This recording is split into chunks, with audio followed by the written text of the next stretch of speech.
Namaskar, welcome to our channel JB Viewers.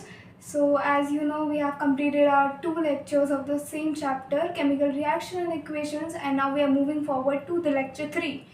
So the lecture 3 is having the topic which is types of chemical reaction. Like इस topic से बहुत सारे MCQs भी बनेंगे, like तुम लोगों को case based भी पूछ सकते हैं, 2 marking questions भी पूछ सकते हैं, like कुछ भी बन सकता है इससे, क्योंकि it is important part of the chapter.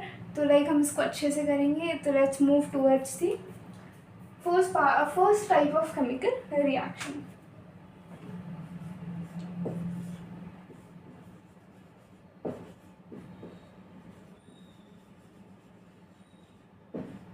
Combination reaction.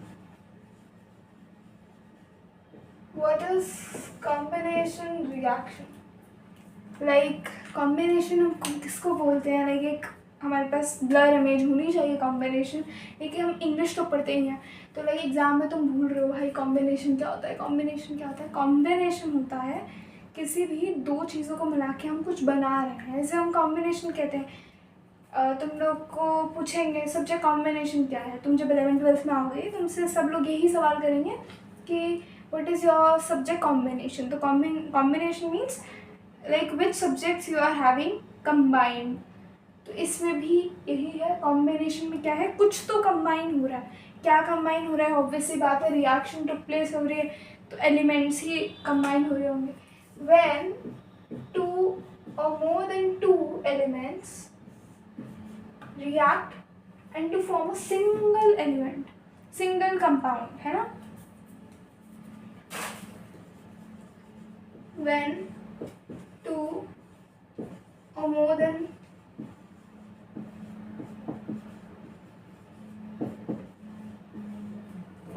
two elements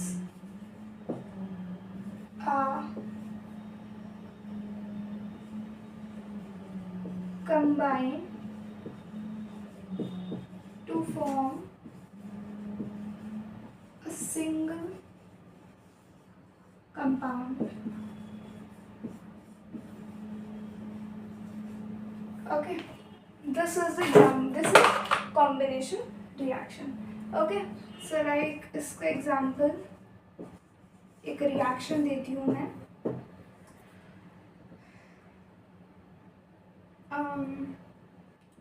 H plus O2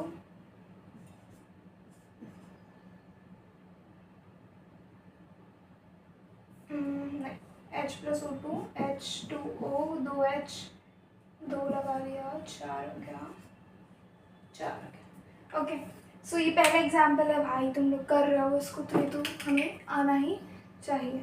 okay, और हमने एक कौन सा एक्टिविटी 1 भाई तुमको याद होना चाहिए. सारा पुराना लेक्चर एक्टिविटी जो भी है, ठीक है, सारे रिएक्शन याद होने चाहिए. ठीक है, हमने क्या किया था? Mn सॉलिड, हाइड्रोजन गैस लिए, इसमें हमने O2 भी गैस लिए, और ये हमने H2 बनाया liquid. I am so sorry guys, मुझे पता नहीं था, वीडियो सडनली स्टॉप हो गई. तो लाइक मैंने अभी इसके बाद एक और रिएक्शन लिखा है. इसके बाद ये है, हमने एक्टिविटी 1 में की है. Mn solid plus O2 gas के साथ रिएक्ट करा तो हमारे पास MnO बन गया, मैग्नीशियम ऑक्साइड बन गया, which is as a product. तो कॉम्बिनेशन रिएक्शन में यही है, हम 2 या 2 से ज़्यादा एलिमेंट या कंपाउंड मिलाएंगे तो हमारे पास क्या बनेगा? एक ही कंपाउंड बनेगा. Okay, so this is the combination reaction. So let's move to another reaction now. So guys, before moving to the next chemical reaction, there are 4 important reaction. तो ये बहुत ज़रूरी है करना, क्योंकि इससे क्वेश्चन पूछेगा फॉर श्योर, पूछेगा ही पूछेगा. लाइक पहला है रिएक्शन CaO को हमने रिएक्ट किया. CaO is a quick line. नाम इनके याद करना बहुत ज़रूरी है. अगर तुम लोग इनके नाम याद नहीं करोगे तो एग्ज़ाम में प्रॉब्लम आएगी, क्योंकि एग्ज़ाम में ही सीधा नाम बोलेगा कि quick line is react with water in liquid form gives which product. तो तुम क्या लिखोगे भाई? तुम्हें क्विक लाइन ही नहीं पता तो तुम कैसे बनाओगे प्रोडक्ट को? तो यही बात है कि CaO तुम्हें पता होना चाहिए कि क्विक लाइन होता है CaO. तो CaO को अगर हम रिएक्ट करते हैं H2O लिक्विड के साथ तो तुम्हारा क्या बनेगा, Ca जो है वो इसके OH के साथ रिएक्ट करके दो प्रोडक्ट OH का बना लेगा और एक Ca रह जाएगा। ठीक है, ये समझ आया। This is a slaked lime. What is the use of slate lime? It is used in whitewashing of walls, burning of coal. Burning of coal देखा जाए इसका रिएक्शन है C solid which is carbon plus O2 gas gives CO2 gas. Burning of natural gas CH4 gas methane plus 2O2 which is also a gas gives CO2 gas plus 2H2O gas. Now C6H12O6 which is in the aqueous form. तुमने glucose पढ़ा है last lecture में ही था जी, last lecture में ही था, बिल्कुल last lecture में था। इसको हमने 6O2 के साथ एक्वस है, एक्वस फॉर्म में इसके साथ रिएक्ट किया तो 6CO2 aqueous plus 6H2O plus energy. इस रिएक्शन को, पूरी रिएक्शन को हम क्या बोलेंगे, respiration. This is the very very very important reaction. Like एक बार ये वाली भी बहुत इंपॉर्टेंट है, ऐसे है बहुत, चारों ही इंपॉर्टेंट है, चारों से ही फॉर श्योर क्वेश्चन बनेगा। बट इन दोनों से भी अगर नहीं, इन दोनों से बना भी नहीं ना 2 और 3 से, तो फर्स्ट और फोर्थ से तो बनेगा ही बनेगा, नहीं तो फोर्थ से बनेगा ही बनेगा। रिएक्शन रट लो, बिल्कुल दिमाग में रट लो। अगर तुम्हें नहीं बनानी आ पा रही है तो एक बार के लिए रट लो, इसको लिखो जल्दी से, फिर आगे बढ़ते हैं। Sorry guys again due to some technical error. Problem is कि मैंने एग्जाम्पल लिख दिया और वीडियो बन नहीं रहा था, बट थू क्या I explain you everything. FeSO4 is a ferrous sulfate which is a compound of green color in a solid state. FeSO4 एक कंपाउंड है जो कि ग्रीन कलर का है, it is in solid form. अगर मैं इसको हीट देती हूँ तो ये टूट जाता है, एक टूटता है Fe2O3 में which is a solid form, at solid form SO2 which is at gas form जिसकी SO3 जिसकी solid form है। तो ये 3 चीज़ों में टूट रहा है। Very important reaction. Again reaction तुम लोगों को सबकी याद करनी है, सारी याद करनी है। तो ये है डिकम्पोजिशन रिएक्शन का पहला एग्जाम्पल। ठीक है, let's move to another reaction. Yes, so the another example is your, I hope it is visible, CaCO3. It is in solid form. इसको हम क्या बोलेंगे, it is limestone. Okay, it is limestone. इसको अगर मैं heat करूँगी, मैं heat पूरा नहीं लिखूँगी, जो मैंने बताया मैं ट्राइंगल बोलते हैं तो मैं ट्राइंगल लिख दूँगी। CaCO3 को मैं हीट करूँगी तो मेरे पास बन जाएगा CaO, जिसको हम बोलते हैं क्विक लाइम। ठीक है, तो क्विक लाइम किस फॉर्म में है, सॉलिड फॉर्म में, और क्या बनेगा CO2 which is in gaseous form. तो ये चीज़ समझ आ गई। Again second one is also very important. ये एग्जाम्पल पे ही मैंने स्टार्ट वर्क कर दिया, मतलब सारे ही एग्जाम्पल बहुत इंपॉर्टेंट है। ठीक है, चलिए इसको एक बार लिख लो, फिर मैं रब करके आगे में जाऊंगी। Okay, so like now third reaction for this decomposition reaction, मैंने लिया AgCl silver chloride. Okay, silver chloride को अगर मैं सनलाइट में रखती हूँ,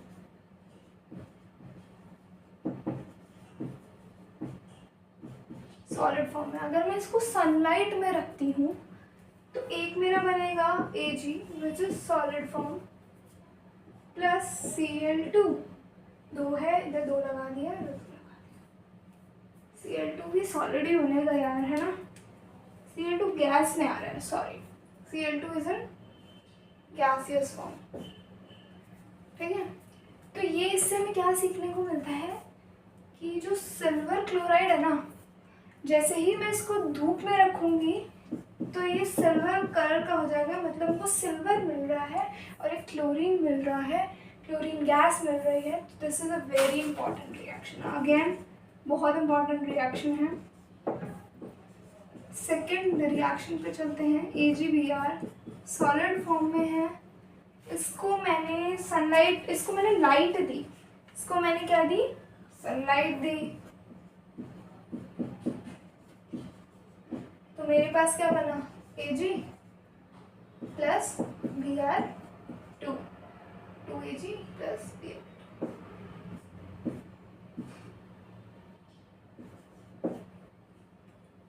now the very important thing is कि जो रिएक्शन है black and white photography reaction है।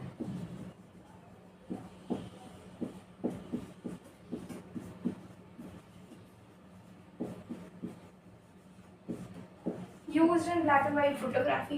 पहले ब्लैक एंड वाइट फोटोग्राफी चलती थी, अभी भी चलती है, बट पहले ज़्यादा जो पॉपुलर थी तो ये चीज़ यूज़ होती थी। तो पहले AgBr यूज़ होता था, सिल्वर भी निकलता था फोटो बनने के बाद में, और ब्रोमीन गैस भी इवॉल्व होती थी।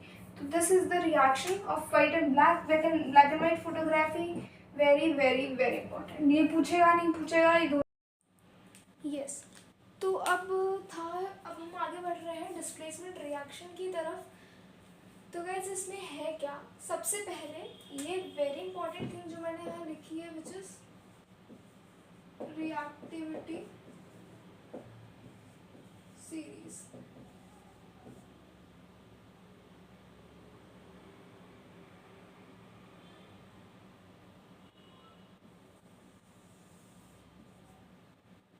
इसको हम लो लिखेंगे, इसको हम हाई लिखेंगे,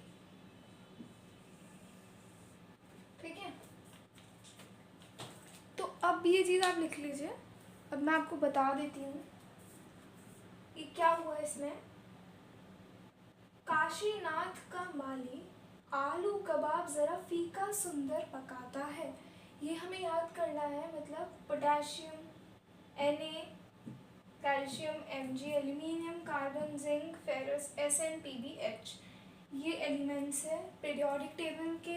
ये कुछ एलिमेंट्स है जो हमें उसको रटना पड़ेगा। I have written the trick for it. Kashinath का माली आलू कबाब ज़रा फीका सुंदर पकाता है। अब जो दो रिएक्शंस बचे हमारी, उसमें ये चीज़ काम आने वाली है। और दूसरी बात, इससे हम पूरी केमिस्ट्री जान सकते हैं ऑलमोस्ट। हमने जितनी रिएक्शन सीखी तो हमें ये नहीं पता था ना कि कौन सा हम किसके साथ जोड़ रहे हैं, क्या हो रहा है, कौन सा एलिमेंट कौन सा लेके जा रहे हैं, वो हम सब इससे सीखेंगे, ठीक है। रिएक्शंस इससे भी बनेगी, और बाकी आप तुम डेली रटोगे, याद करोगे, तुम्हें पता भी पड़ेगा कि कुछ चीज़ याद करने की है, कुछ चीज़ सीखने की है, ठीक है। तो डिस्प्लेसमेंट रिएक्शंस में क्या होता है, the highly reactive element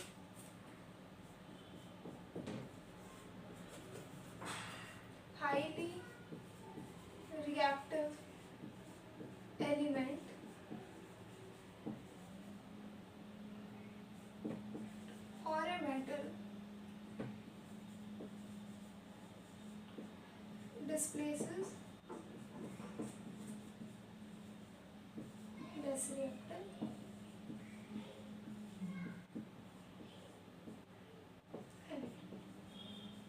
okay. तो इसमें low reactivity to high reactivity चीज़ें हैं, मतलब ये सबसे लो रिएक्टिव है, ये सबसे हाई रिएक्टिव है, मतलब ये जल्दी रिएक्ट कर जाएगा, ये सबसे कम रिएक्ट करेगा। हमने डेफिनेशन सीख ली कि हाईली रिएक्टिव एलिमेंट जो होता है वो लेस रिएक्टिव एलिमेंट को डिस्प्लेस कर देता है रिएक्शन में से, ओके। तो अब हम इसको आगे वही एग्जाम्पल लेके सीखते हैं। एग्जाम्पल है हमने लिया Fe plus CuSO4 aqueous form में है, ये सॉलिड फॉर्म में है, gives FeSO4 plus Cu solid. दो मेटल दे रखे हैं, SO4 एक सॉल्ट है जो Cu लेके बैठा है, Cu अपने पास चिपका के बैठा है। अब कंपैरिजन किसका करेंगे, Cu एंड Fe। अब हमने FeSO4 हमने कैसे बनाया, कौन सा ज़्यादा रिएक्टिव है, इसमें टेबल में देख के बताओ, Fe या Cu, कौन सा ज़्यादा रिएक्टिव है। ऑब्वियस सी बात है Fe रिएक्टिव है, Cu का तो नाम और निशान ही नहीं है टेबल में, मतलब Cu तो शायद नीचे ही आएगा, ये तो टॉप वाले रिएक्टिव सीरीज है, मतलब Cu नीचे आएगा कहीं, तो मतलब लेस रिएक्टिव है, तो Fe इज मोर रिएक्टिव। तो जो सॉल्ट है वो क्या बोलेगा, हट मेरे को दे दे, Fe ले जाएगा SO4 अपने पास और Cu अलग हो जाएगा। समझ आया? इसको एक सिंपल एग्जाम्पल के साथ लेके सीखते हैं। जैसे कि ये एक पैसे वाला आदमी है, ठीक है, he is a very rich man. Cu एक रिच इंसान नहीं है बट उसकी गर्लफ्रेंड है, ठीक है। तो अब क्या होता है भाई, यार तुम लोग सीखना मत फालतू बातें, मैं सिर्फ एक एग्जाम्पल के तौर में ले रही हूँ। Cu की एक गर्लफ्रेंड है भाई, है ना। अब क्या होता है, Fe जैसे ही इन दोनों के बीच में आता है एज अ थर्ड पर्सन, भाई तुम लोग की जेनजी लैंग्वेज में मैं बोलूँ तो एक थर्ड पर्सन ने तुम्हारे और तुम्हारी गर्लफ्रेंड के बीच में एंट्री मान ली।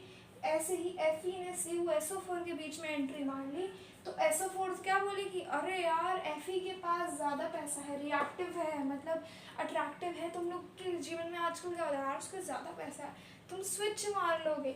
ऐसे ही SO4 ने क्या किया, SO4 लॉयल नहीं थी, उसने क्या किया, Fe के पास भाग गई और Cu को अकेला छोड़ दिया। तो Fe SO4 बन गया और Cu अकेला रह गया। I hope it is clear. ऐसे ही सारी रिएक्टिविटी सीरीज का यूज़ लेके हम रिएक्शन करेंगे। ये एक एग्जाम्पल, ठीक है। सेकेंड एग्जाम्पल हम लेते हैं ऐसा ही,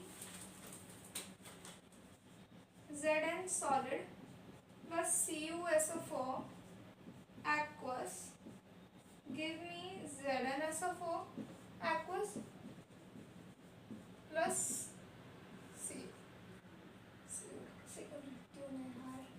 Cu। ओके, तो अब इसमें क्या है, Zn और Cu में कौन रिएक्टिव है भाई, Zn आ रहा है हमारी सीरीज में, ये रहा, पर Cu तो है ही नहीं, मतलब कुछ लेस रिएक्टिव आइटम है। तो Zn को हम क्या करेंगे, SO4 बोलेगा भाई क्या पैसा है Zn के पास, भागूंगी भागूंगी भागूंगी भागूंगी और भाग जाऊंगी Zn के पास। तो Zn से जाके बॉन्ड बना लेगी, चिपक जाएगी, तो Zn SO4 बन जाएगा और Cu को छोड़ देगी, हट तेरे पास पैसा नहीं है, I leave you, you are not my type.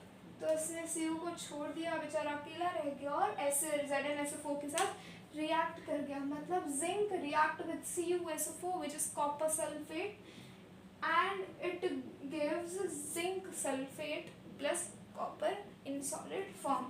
ये एक सेकेंड रिएक्शन है, इसमें कुछ रटने का था, कुछ रटने का नहीं है, सब रिएक्टिविटी सीरीज से हमने सीखा, ठीक है। एक और रिएक्शन है Pb solid plus CuCl2 aqueous। क्या बनेगा, चलो बताओ, अब तुम लोग बताओ, मैं नहीं बताऊंगी, तुम लोग बताओ। देख लो इसमें से Pb है और फिर Cu है, कौन सा रिएक्टिव है। Cu तो है ही नहीं कहीं, Pb दिख गया, भले से लो लेस रिएक्टिव में आ रहा है कार्बन के कंपैरेटिव, पर Cu तो बहुत ही कम रिएक्टिव है, Cu का तो नामो निशान नहीं है। Cu बना लेगा बॉन्ड Pb बना लेगा बॉन्ड Cl2 के साथ,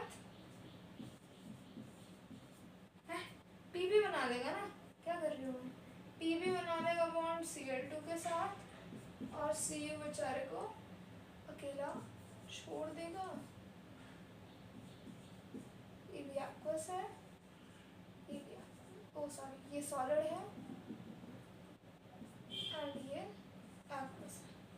क्या ये चीज़ क्लियर है, तुम लोग एक बार लिख लो, और आई होप एकदम सफोकेटेड कंजस्टेड नहीं दिख रहा है, ये सब क्लियर है सबको, आई होप इट इज़। मैं इसको थोड़ा वो कर देती हूँ, जूम इन कर देती हूँ, देखो दिख रहा है, बिल्कुल दिख रहा है, ठीक है। Let's move to another example. एक शायद और एग्जाम्पल है, नहीं है, अनदर एग्जाम्पल है ही नहीं एनसीईआरटी में।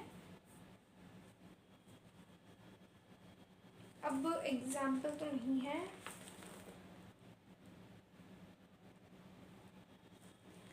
एक चीज़ और बता देती हूँ आप लोगों को, एनसीईआरटी में ही लिखा हुआ है, उसी हिसाब से बता रही हूँ।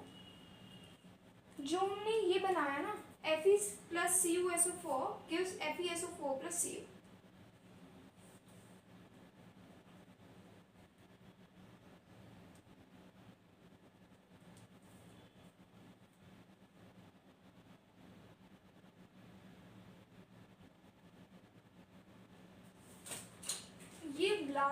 ब्लू कलर की थी।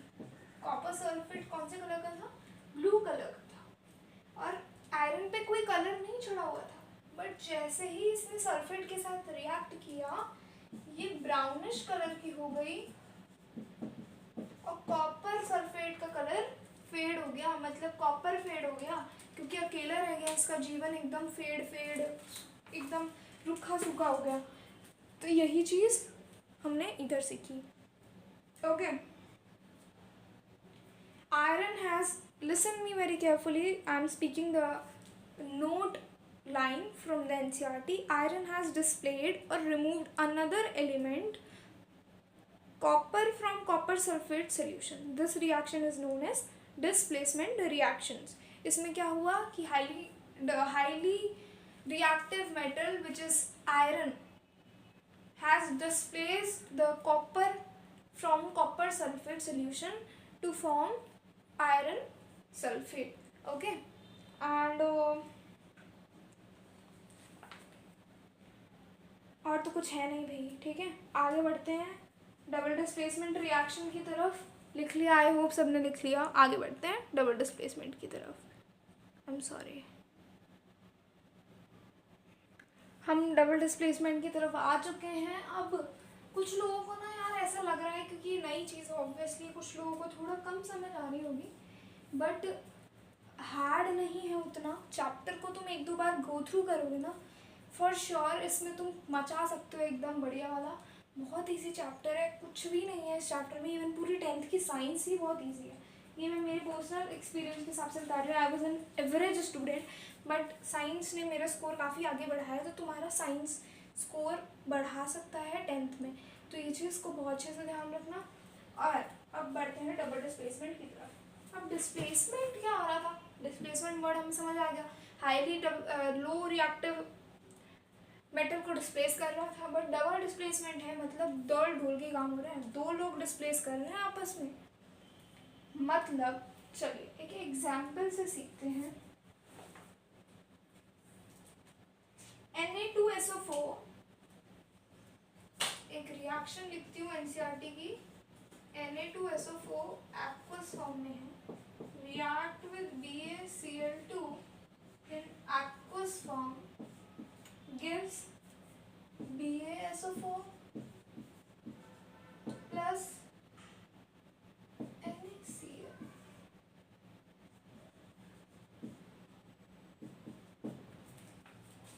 चलिए सीखिए चीज़ों को। हाँ, सॉल्ट दिख रहा है हमें, NaSO4 है और BaCl2। डबल डिस्प्लेसमेंट है तो चीज़ें समझ आ रही है कि अदला बदली होगी। किसकी किससे अदला बदली होगी वो तो हम इधर देखेंगे। भाई तुम देखो अब Na और Ba में कौन सा रिएक्टिव है? मेटल आ रहा है Ba, Na कहीं आ रहा है, देखो देखो देखो, Na आ रहा है इधर, which is a high reactive metal. तो हाँ, Ba तो है ही नहीं, मतलब Ba लेस रिएक्टिव है। तो Na क्या बोलेगा? अपनी वाली से तो खुश है नहीं, दूसरी वाली की ज़्यादा दिख रही है। Na बोलेगा Cl2 मेरे पास बचा। तो Na2Cl2 था, दोनों ने मिला के बना लिया NaCl। फिर Ba बच गया और SO4 बच गया। बोला अब तू भी रह गई है, Ba भी बच गया। अब रह ही गए, उसने मेरे वाले ले, इसने तेरे वाला ले लिया। तो क्या किया, आजा तू मेरे पास आ जा, मैं तेरे पास आ जाती हूँ। तो दोनों ने मिलके बॉन्ड बना लिया और बन गया BaSO4 in a solid form. चीज़ों को एग्जाम में ऐसे एक्सप्लेन नहीं करना है कि इसने वाली ले ली, इसने इसकी ले ली, इसने उसकी ले ली। गर्लफ्रेंड, इसने ढंग से समझना है भैया। NaSO4 को BaCl2 के साथ रिएक्ट किया तो BaSO4 प्लस NaCl बन गया। ठीक है, चीज़ें क्लियर हो रही है।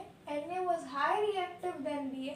How to explain this? Listen to me भाई, अंग्रेजी तुम लोग की वीक नहीं होनी चाहिए, because you are English medium student, तो you should be better in this language. थोड़ी बहुत तो आनी चाहिए यार समझ में, मेरी भी उतनी नहीं है, तो तुम लोग को तो अच्छी आनी चाहिए। Na2SO4 reacts with BaCl2 to give BaSO4 plus NaCl. Why? Because sodium was highly reactive than barium. Okay, so sodium reacts with chlorine to form sodium chloride and the remaining barium form barium sulfate. यही reaction खत्म, और कुछ नहीं था। बहुत बढ़िया, आगे बढ़ते हैं अनदर रिएक्शन की तरफ।